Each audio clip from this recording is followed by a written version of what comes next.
মই চিৰঞ্জিত বৰা, এই গুটিঘাটৰ এজন বাসিন্দা।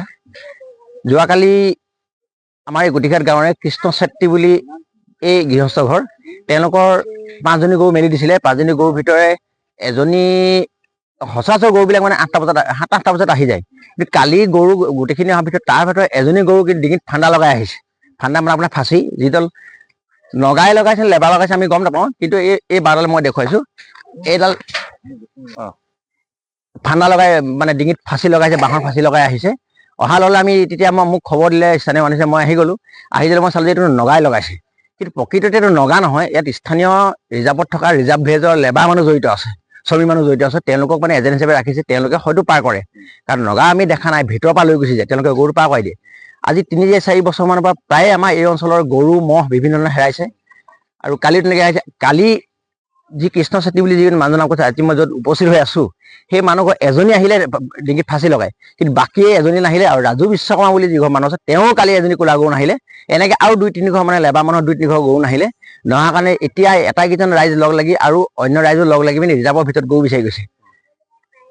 মই প্ৰশাসনক অনুৰোধ জনাইছোঁ যে আমি দুখীয়া মানুহ, আমি কোনোমতে পশুধন এটা পুহি পোহপাল দি পিনি তাই আমি পৰিয়ালটো চলাওঁ।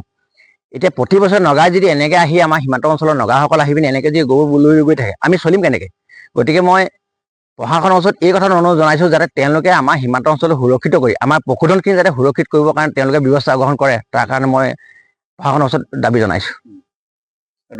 সীমান্তৱৰ্তী অঞ্চলৰ সন্ত্ৰাস চলাইছোঁ বুলি আমি কেতিয়াবা গৰু বিচাৰি যাতে আমি ভিতৰত দেখোঁ যে গছ-গছনি কাটি তেওঁলোকে তহিলং কৰি আনিছে, মহতি গৰু কাঠৰ কুন্দা টানিছে, কিন্তু ফৰেষ্ট ডিপাৰ্টমেণ্টে তেওঁলোকে চকু মুদি থাকে, তেওঁলোকে ওচৰত নাযায়। আমি সোমালে আমাক কৈ দিয়ে যে তুমি 2টা বজালৈকে ভিতৰত ইয়াত নাথাকিবা, 2টা বজাৰ ভিতৰত ওলাই গুচি আহিবা। ঘূৰি ফুৰে, কিন্তু তেওঁলোকে নগালে সিহঁতে ভয় কৰে, ফৰেষ্ট ডিপাৰ্টমেণ্টে ভয় কৰে। আমি দেখিছোঁ, কাৰণ আমাক 2টা বজাৰ ভিতৰৰ পৰা ওলাই আহিবলৈ কয়। তো কিয় ওলাই আহিবলৈ কয়? অৰ্থাৎ এইটো কথা যে তেওঁলোকে নগালে ভয় কৰে, নগাৰ সৈতে মুখামুখি হ'ব নোৱাৰে। আমি কালি গৰু মেলি দিছিলোঁ, হেৰি কালি 9টা বজাত মেলি দিছিলোঁ। আৰু কালি গধূলি আহিলে গৰুজনী 8টা বজাত আহিলে, আৰু আহি চিধা গোৱালিত সোমাইছে। গৰুজনী এনেকুৱা এইটোৱে বাঁহ লগাই দিছে, মানে কোনোবা হেৰি ফান্দা লগাই দিছে। তেনেকৈ আহিলে গৰুজনী, আৰু এজনী গৰু অহাই নাই, এতিয়া বিচাৰিবলৈ গৈছে, পাব নাই এতিয়া। মানে আশা নাই বাৰু ৰিজাৰ্ভত। কোনে লৈ যায় এইবিলাক?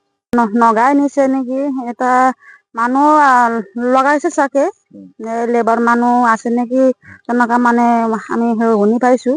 এতিয়া গৰুটো নগাই নিছে নেকি। এতিয়া আমি হেৰি গৰু পুহিছোঁ, এতিয়া গৰু এজনী হেৰাইছে, আৰু এজনী গৰু সেই ফান্দা লাগি মানে আহিছিলে। এইটো গৰুজনী এইটোৱে হয়, এজনী পালো, আহিলে, এজনী পোৱাই নাই। এইটো এতিয়া ৰাইজ বিচাৰিবলৈ গৈছে, ভিতৰলৈ গৈছে। ইয়াৰ পৰা নগালে কিমান দূৰ? তেনেকুৱা হ'ব। আহে আহি থাকে। গৰুজনী কালি ফান্দা লৈ আহিছে, আৰু এজনী অহা নাই, এইটো বিচাৰি গৈছে।